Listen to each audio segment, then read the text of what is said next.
நான் முதல் முறையாக நான் பார்த்த அரசியல் தலைவர்கள்ல பொது மேடையில நீங்க நல்லது செஞ்சா நான் ஏன் கட்சி ஆரம்பிச்சிருக்க போறேன்ற கேள்வியை எடுத்து வச்சவர்.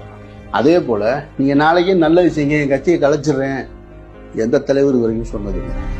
சிலர் சொல்லுவாங்க உதிரி கட்சி முதல் கட்சி தான் தேசிய முற்போக்கு திராவிட கழகம்.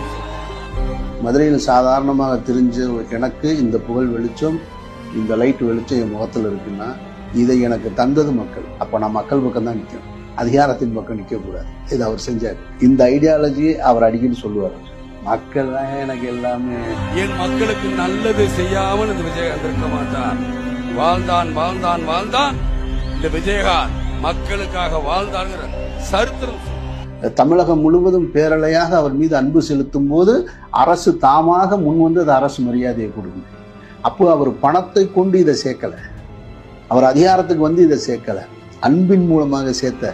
என்னையா காசு காசு காசு பணம் நீங்களும் உங்க காசு என்னையா கோடி கோடியா சேர்த்து வச்சு எங்கயா கொண்டு போறீங்க?